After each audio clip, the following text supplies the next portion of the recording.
E aí, pessoal, sejam muito bem-vindos a mais uma explicação aqui, feita em parceria com a Ford College. Bom, na nossa última sessão sobre provas criptográficas de tempo, a gente mergulhou na matemática abstrata, né? Vimos como o hashing sequencial cria uma trilha à prova de adulterações. Mas cá entre nós, matemática pura não processa a transação sozinha. Então, hoje, a gente vai pegar toda essa teoria e plugar direto na arquitetura principal da Solana. Imagina que a gente está desenhando um diagrama técnico, tipo uma planta de engenharia no papel, traço por traço, desmontando o motor da prova de história para ver como ela deixa de ser um conceito acadêmico e vira uma linha do tempo real, contínua e compartilhada. Bora ver isso na prática? O nosso roteiro hoje é bem direto, como uma planta técnica mesmo. Vamos passar por 5 pontos rapidinho. O metrônomo distribuído, as engrenagens da prova, o fluxo de trabalho, o impacto no desempenho e, para fechar, as conclusões. Começando então com a parte 1, o metrônomo distribuído. Esse é o modelo mental que sustenta absolutamente tudo. Olha só, o jeito mais fácil da gente visualizar a prova de história, ou o POH, é imaginar uma sala gigantesca. Lá no meio dessa sala tem um metrônomo perfeito, incansável, fazendo tic-tac num ritmo cravado. Aí imagina que todo mundo nessa sala segura um livro-razão compartilhado. Sempre que alguém faz alguma coisa, tipo uma transferência, a pessoa olha para o metrônomo e anota exatamente em qual tique aquela ação rolou. Na Solana, a POH é exatamente esse metrônomo. Não é uma ideia filosófica sobre o tempo, é uma transmissão matemática real e contínua. É uma sequência de hashes que criam uma linha do tempo que qualquer um pode verificar, fazendo a rede inteira concordar sobre a ordem das coisas sem precisar ficar conversando horas para chegar num consenso. E é aí que entra uma divisão de trabalho que, sinceramente, é genial. De um lado a gente tem o metrônomo e do outro o livro-razão. O metrônomo, que é o gerador de POG, tem um trabalho só: criar aquelas âncoras de ordem determinísticas. Ele não quer nem saber o que tem nas transações, ele só faz o tempo andar para frente. Já o livro-razão, que guarda o estado da rede, é onde as transações ficam registradas de fato, e elas são amarradas com força nessas âncoras do metrônomo. Quando você separa quem dita o tempo de quem valida o estado, a rede ganha uma eficiência absurda. Aquela bagunça de mensagens chegando atrasadas pela internet deixa de ser um problemão global e vira só uma questão de organização local, tudo sincronizado por este relógio mestre. Beleza, vamos para a parte 2, as engrenagens da prova. Hora de ver cada pecinha desse motor funcionando. O que é mais fascinante de observar agora é como cada pedacinho daquela matemática abstrata resolve um problema super prático de engenharia. Pega a cadeia contínua de hashes, por exemplo. Ela cospe valores determinísticos o tempo todo, na prática. Isso resolve o problema de colocar as coisas em ordem. Cada transação ganha um lugar exato e verificável. Aí a gente tem os ticks, que são como marcações regulares, fatias exatas de tempo nessa cadeia. O protocolo usa essas fatias para saber a hora exata de empacotar as transações e, principalmente, quando é a hora de passar o bastão para o próximo líder da rede. E, por último, a assinatura embutida do líder, que é como um carimbo de identidade.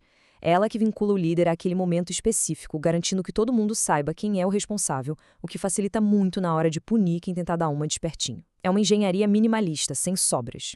E isso nos puxa para a parte 3, o fluxo de trabalho. Vamos ver esse motor acelerando. Aqui a gente vê o fluxo de trabalho do líder. O nó que está lá no front produzindo o bloco naquele momento e, nossa, o líder faz o trabalho pesado de verdade. Ele tem que ficar gerando os hashes sem parar, emitindo os ticks, pegando milhares de transações da galera, encaixando tudo milimetricamente nas posições dessa esteira do tempo, assinando o pacote inteiro e jogando para a rede. Sério, os processadores do líder devem suar frio. É um esforço de CPU bizarro para manter o relógio batendo e a esteira rodando rápido sem perder o compasso. Mas claro, tem um motivo muito inteligente para concentrar todo esse esforço num lugar só. E o motivo fica cristalino quando a gente olha para o trabalho dos validadores. É o extremo oposto.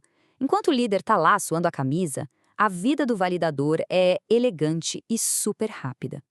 Quando eles recebem o bloco, eles não precisam sair mandando mensagem para a rede inteira perguntando se a ordem está certa, não.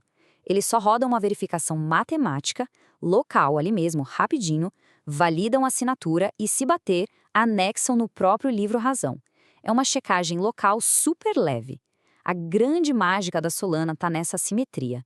Dá um trabalho danado para criar a prova, mas é quase instantâneo para quem está verificando.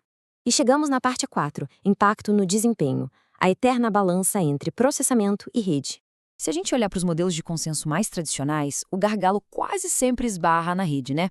Ficar trocando mensagens o tempo todo entre centenas de computadores pelo mundo, tentando concordar sobre a ordem dos eventos, a latência vai lá nas alturas. A arquitetura da prova de história faz o inverso. Ela pega todo aquele falatório, aquelas mensagens infinitas de consenso e troca por trabalho de verificação local. Ela usa a força da CPU para checar a criptografia e, com isso, desafoga completamente a largura de banda. Os computadores da rede param de discutir que horas são e focam só em processar os dados que já chegam perfeitamente organizados. Mas aí vem a pergunta de $1 milhão. Se a gente transformou o tempo em matemática e CPU, como é que a gente audita isso? Como medir de forma objetiva se o sistema está entregando mesmo essa eficiência toda? Porque em engenharia de sistemas, toda escolha cobra o seu preço, né? E a gente precisa descobrir onde os novos gargalos foram parar. O que nos leva à nossa quinta e última parte: conclusões e próximos passos. Para a gente sair daqui com esse conceito dominado, precisamos focar em 3 variáveis principais para testar na vida real. Primeira, como fica a CPU do líder quando o número de transações vai lá no teto? Ele aguenta? Segunda, qual é o tempo real que os validadores levam para fazer aquela checagem matemática sob pressão? E terceira, o quão forte é esse metrônomo se a internet der uma falhada e começarmos a perder alguns tiques? Ter essas perguntas em mente é o que transforma a teoria em algo prático que a gente pode realmente analisar. Então, a missão agora é preparar as anotações. Entendam direitinho as peças, esse fluxo de trabalho de quem gera e quem valida e mapeiem essas hipóteses. E olha, para continuar explorando essa engenharia fascinante e mergulhar em outros fundamentos da Web3, não deixem de dar um pulo lá no site forge.college. Mas antes de ir, eu quero deixar uma pulga atrás da orelha de vocês. E se a rede inteira sofrer um apagão global e catastrófico de energia? Como é que esse relógio ininterrupto se recupera e volta a bater no mesmo ritmo exato? Pensem nisso. Muito obrigado por acompanharem essa desmontagem técnica com a gente. Continuem curiosos e até a próxima.